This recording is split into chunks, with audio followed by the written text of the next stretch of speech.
The conversations on site, SK Vibemaker DJ Illness. We here. Back once again, bro. So let me ask you a question, bro. Let me ask you a big and serious question right now, bro, because the summer's here, or the summer was here last week. It's a bit overcast and mad outside now.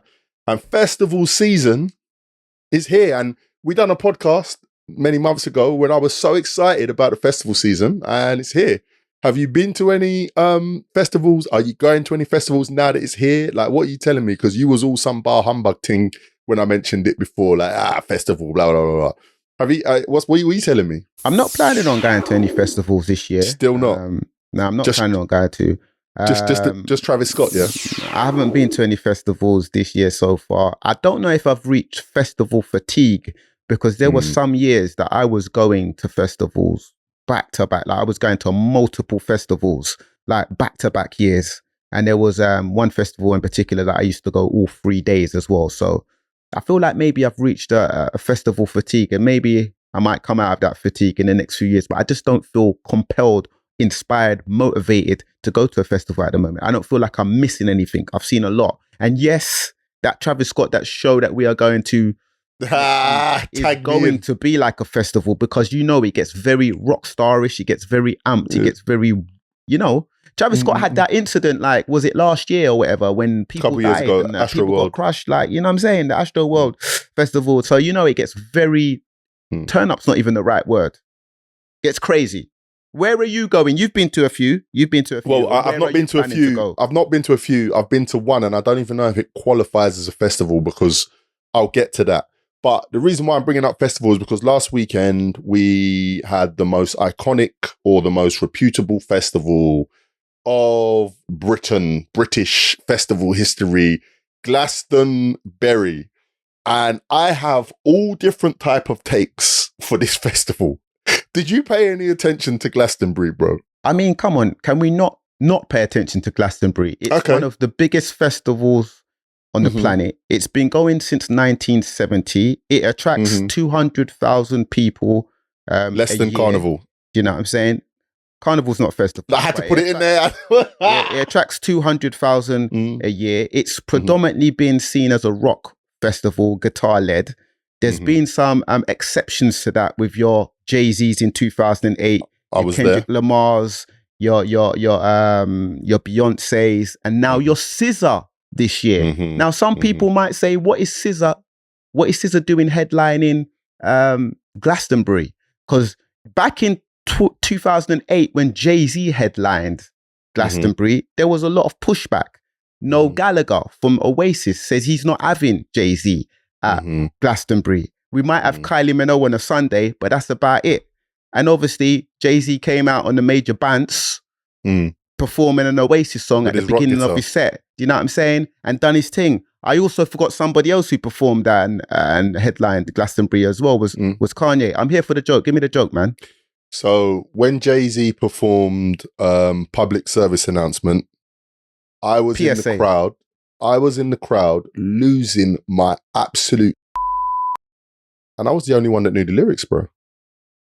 I was the only person, to the point where people around me have got their hand on my shoulder, like telling me to go. And I looked around like, why are you here? Like, why are you here? I've been that guy. Why are you here? I've been that guy too. I've been that guy. What did that happen to you?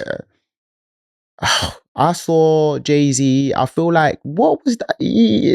Olympics time. There was I feel like he was doing, do you remember when he done that show when it was him and Justin Timberlake going back to back? I remember the time, but I didn't see the show. They done that. And so, like, I feel like the crowd was crowd was very split. So Jay-Z and Justin Timberlake are headlining a festival around 2012 when the London Olympics, when the Olympics came to London, basically.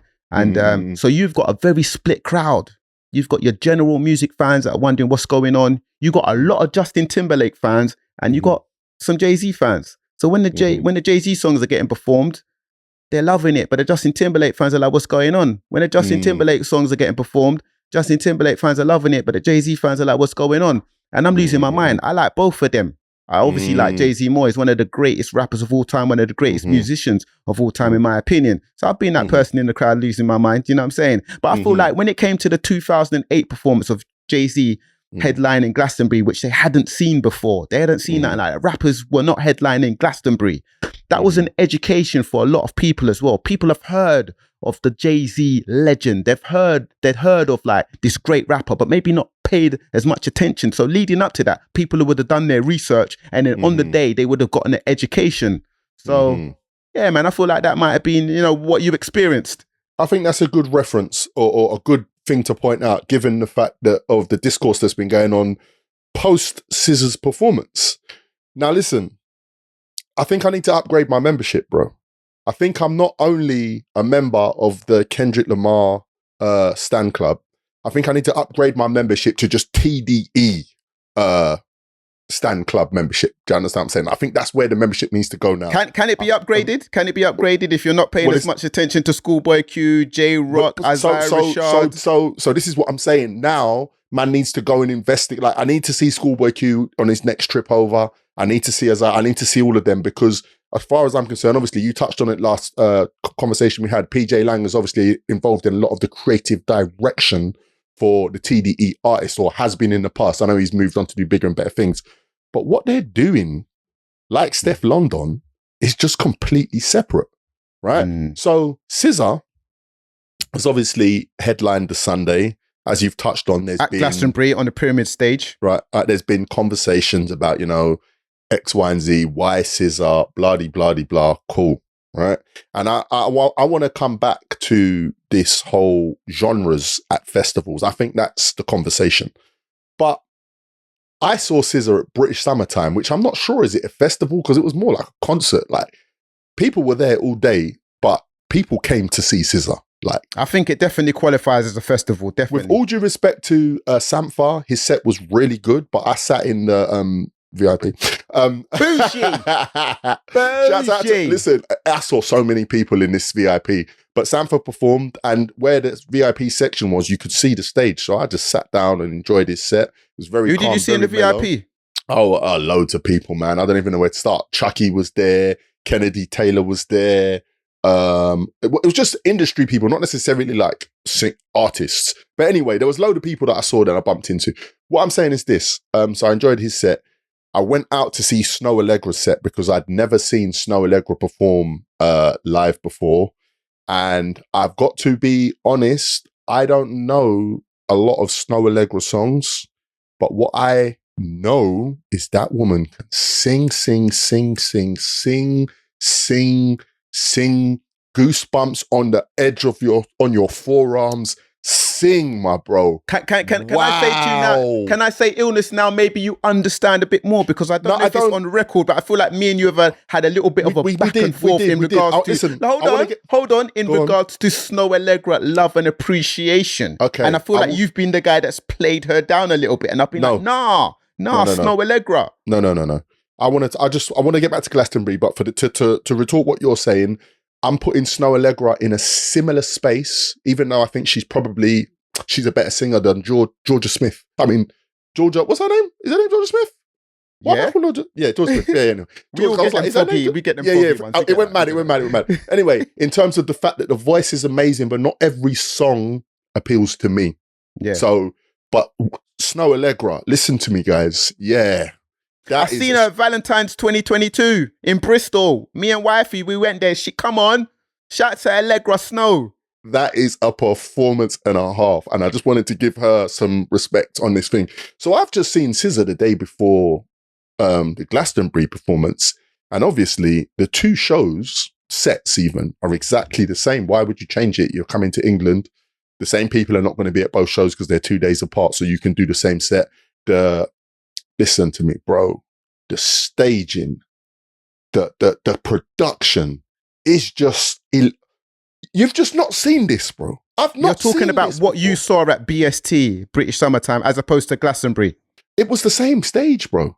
Everything. It was the same. Obviously, the same set list, the same stage shit. It was everything the same. But listen to me. I just want to say that I think it was like Tuesday morning, it was Tuesday morning because I had a mad weekend. I was working. My weekend finished on Tuesday.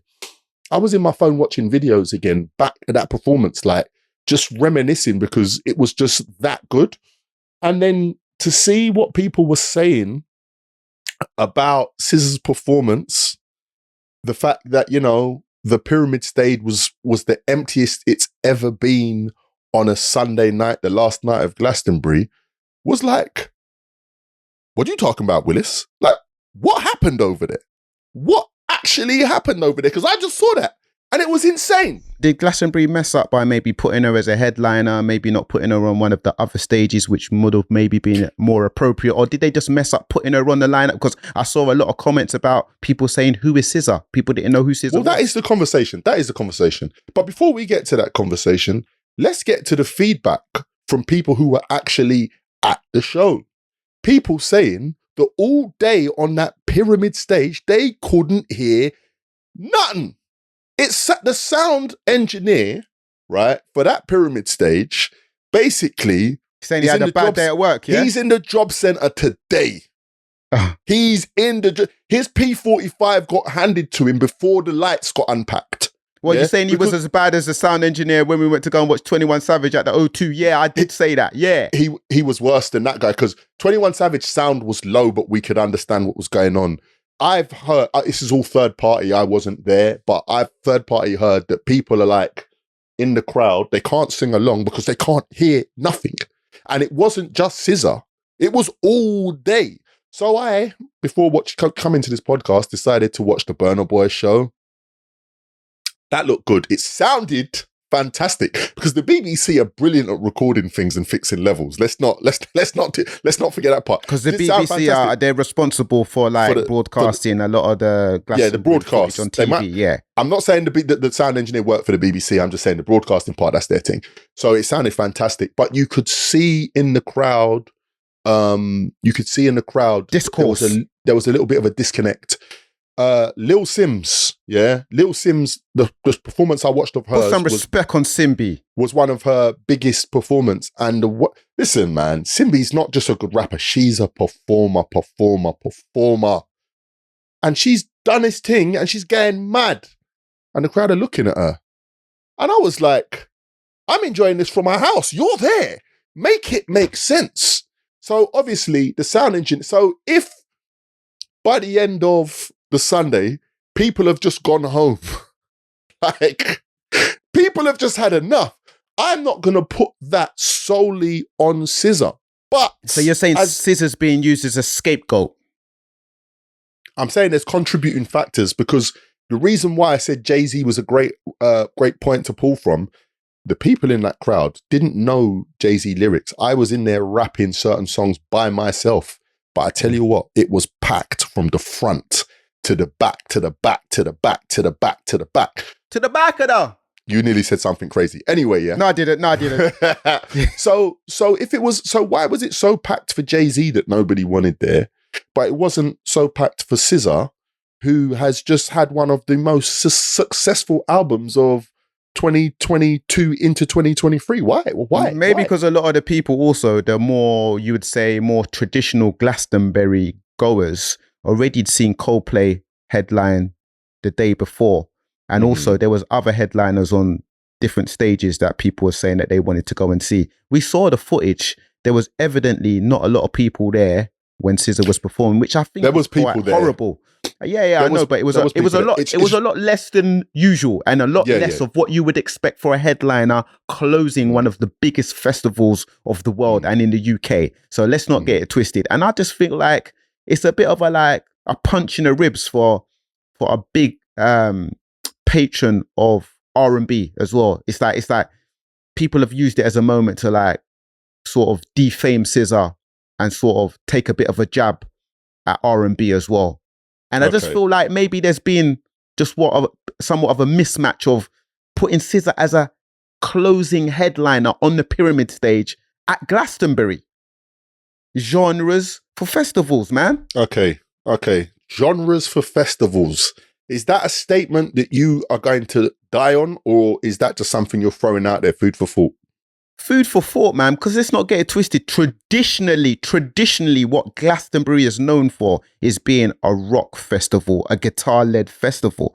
Times have changed, man. Glastonbury started in 1970. What they was doing in 1970 versus what is happening now in the world and musically and culturally is a lot different. I know that wanted to change and wanted to, if you want to say, evolve because of like what youth culture is nowadays. There's more of a blend. There's more of a mix and blend. You know what I'm saying? So what is, all right, so let's really get down to it, because as far as I'm concerned, unless you are not paying attention, you will have noticed how many festivals there were last year versus how many festivals there are this year. There is definitely things happening in the performance space. Festivals, concerts, tickets. We had the whole... Wait, clarify. Are you saying there's a lot more or a lot less, just for the listener, less. For the watcher? There's a lot less. They might not shows. Know. There's a lot less shows now. There's a lot of less clubs open now. There's a lot less of places to go and enjoy live music now. Even in terms of touring, we had the whole thing before. Was it James Blake that was saying, you know, that you're not respecting the artist, touring is becoming more expensive, etc., etc., etc. So less people are going to the thing. Now, listen, my daughter has been killing me to go to Wireless this weekend, next weekend, right? Killing me. I want to go Wireless, because you know it's finally old enough to go Wireless now. Why are the tickets not sold out? If you think back to 3-4 years ago, well, that might have been COVID, so pre-COVID, let's just say. If you didn't get a Wireless ticket the day they were announced and you didn't even know who was performing, you might not, well, not you, because, you know, you can do the press thing, but an ordinary patron might not get a ticket. To all those who know about Willy Wonka, they were like the golden ticket that you find in the chocolate bar. You know what I'm saying? It's not a generational thing. Everyone knows Willy Wonka. You had to get them tickets early. You weren't getting in. Or you were trying to climb the wall. I'm not co-signing that behavior, but yo, I saw it with my own eyes 1 year. I couldn't even talk. 1 year I saw it. Bro, why did I see one of my brethrens coming in when that gate got kicked open? Why is one of my brethrens with his afro in the crowd? Anyway. Did you change your respect for him that day? Did you change your respect for him? You saw him in a different light? Well, listen, I didn't see him in a different light because it's my brethren, I know him, innit? But what I'm saying is this, I couldn't believe it. If you see your brethren looting and going on with them type of behaviour, like... You can't come in my house again. We got to link up in a pub. We got to link up in a pub or a bar or something. You're not coming in the house. But listen, let's focus. Let's focus. So what I'm saying, is that how can I now buy a ticket the week before the show? I've got the answer for you. Go for it. Cost of living, bro. Cost of living. I just recently, obviously, let's take ourselves out of the equation because we're fortunate enough to get press passes and accreditation and entry and them kind of things, because this is... They don't care about me. I use your one, bro. Don't do that. Crack on, sorry. Whatever, you know what I'm saying? But I just recently looked as well for Megan Thee Stallion tickets. I didn't actually have to hook up. I didn't really want to go. Somebody else was talking about they wanted to go, and I just looked and I saw that half of the arena at the O2 is still available. I said, rah! It's the cost of living, bro. Priorities. Definitely after COVID, because there's pre-COVID and there's after COVID. We're living in a different world. Yeah. Before, people were snapping up them tickets. Hot, what's it called? Hot cake, golden ticket, all of that. Yeah, it's not that no more. People got prioritized, man. You got to pay your electric bill, everything gone up, man. Fruits, veg, everything. I've got to say this, because if I don't say it, it's going to just come out in the middle of a conversation that doesn't deserve it. With Wireless, I understand the cost of living. With Megan Thee Stallion, did you hear that album, bro? Sorry, I had to just These are the opinions of DJ Illness right here on ONSITE, yeah? They are. And we're not reviewing that album for a reason, okay? All right, cool. These are the opinions of DJ Illness right here on ONSITE. Yes, they are. So anyway. Let's 1-1, yeah? Because of last week. No, it's fine. Listen, I stand on my opinion. So, I listen. Evidently, SZA is one of my favorite artists. So I could be biased here. But I went to the SZA concert with colleagues or friends. Good for colleagues. How dare me? Good friends. Yeah. And you found out. No, but they were not necessarily the biggest SZA fans, but they came for the day out and experience and spend time with me and my missus and, you know what I'm saying, have a good time. And they loved it. So for those of you that didn't go and attend SZA's performance, I think you missed out. But at the same time, Mr. Sound Engineer, the SAE Institute is open. I think, what's that other good college? Point Blank do a good sound engineering course. And, go back, rethink, retrain, and come back, because there is nothing worse, bro. There is nothing worse than you, and as an artist, as a DJ, obviously I've been a tour DJ for a period of years, rehearsing for months and months and months, dancers, etc., etc. And it comes time to the stage and you mash up the sound. Like, man. The level of disrespect felt. No. The level of disrespect I feel knowing that process, bro, is insane. You should be fired. You should be. Straight. DJ Illness is an individual of many talents, but he has a sound engineer background as well. So he's making the sound engineer at Glastonbury the fall guy. No. I want to say that there's maybe a dynamic of, obviously, I don't know if it's really a factor at Glastonbury, whether like how many people there were, people leaving early because of the cost of living, blah, blah, blah. Because what we didn't also say, even though there's 200,000 people that attend Glastonbury the year that it's in a place in Somerset, which is the southwest of England, and it's farmland. People go there with heavy rubber boots because of the mud and all of that kind of stuff, and they camp. So maybe there is some consideration like, you know what, I got work tomorrow or the day after and I could leave earlier. I've already been camping for 2 or 3 days. Let's get out of here. But I also want to say, I feel like a bigger factor is some of the alternate, by Glastonbury standards, headliners that have been of prior year, like your Kanye West, your Jay-Z's, your Kendrick Lamar's, your Beyonce, who all happen to be black and all happen to be of the hip hop and R&B persuasion. I feel like they're more geared to more doing it in a rock star fashion. SZA is very much R&B. Jay-Z can do the rock starish thing. He's done rock collaborations. Kanye, you know where he fits into. Kendrick can do that. Beyonce is a show. She's definitely a show out artist. She's a performer. SZA is down-tempo R&B in your feels, not necessarily rock starish. So maybe I just feel like the marriage between SZA and Glastonbury was not maybe headlining and closing Glastonbury, was just maybe not the greatest marriage. You can't blame the sound engineer, man. I'm shaking my head, bro. I'm shaking my head. And listen, I want to move past this because there's something that you just said really. SZA is great. We both agree SZA is great. No. Stop. I'm shaking my head because SZA has alternate records.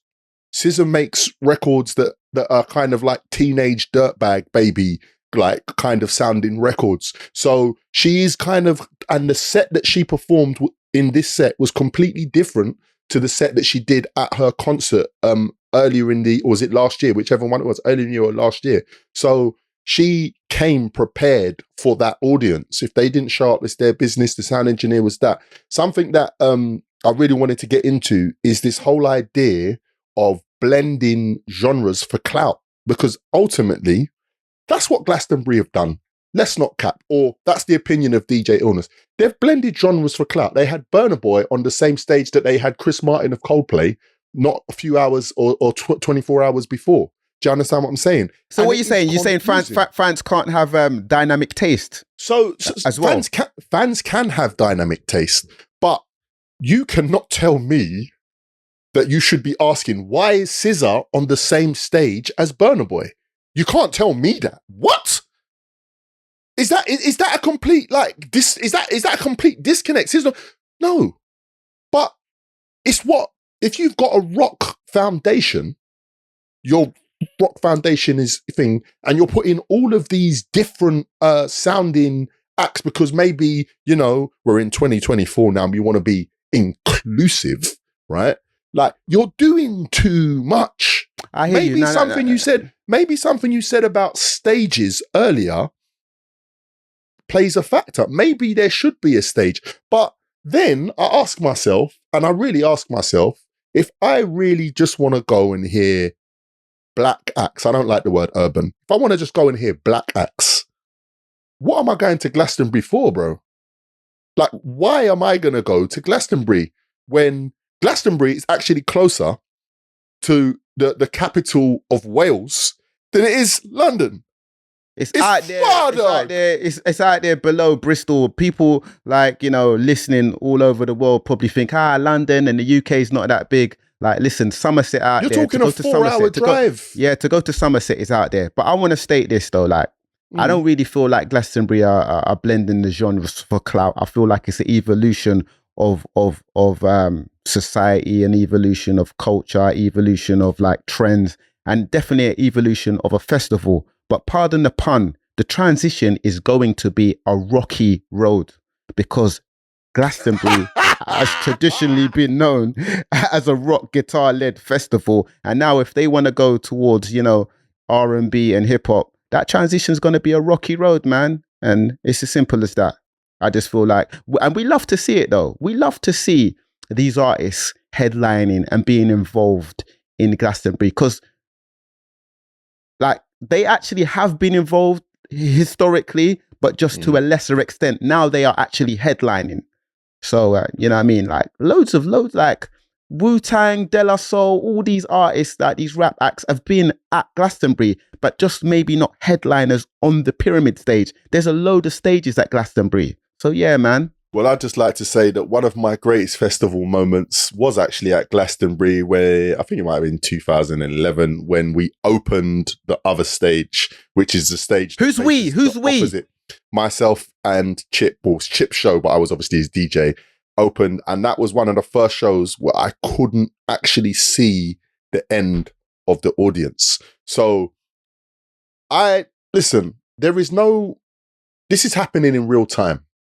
There is no manual that says this is how you do a lineup for a festival. This is how you progress a festival. This is how you make other, communities feel included in your festival. There's no manual for it. So I don't want it to sound like I'm trying to throw shade on Glastonbury. The only person that I have any level of disdain for is the sound engineer, because any show I go to, when the sound engineer is not performing, like, I have to fight myself from getting up and running to the control booth and shouting at them. Like, I actually do, because it infuriates me. Just like how we felt at 21 Savage. You know, I was tempted. 21 Savage at the O2. I was tempted. Bro.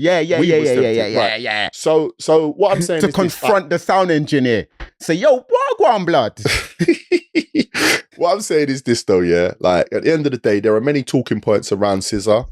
And I feel like Glastonbury will really have to look at themselves, and I think whatever decision they make on the back of what as this has caused, everybody's just going to have to accept it. If the next Glastonbury is completely rock on the what do you call it, on the pyramid stage, we're all just going to have to accept it, because this has now happened. And that is just the harsh realities of it. So big up Glastonbury, man. The conversation is absolutely on effing site.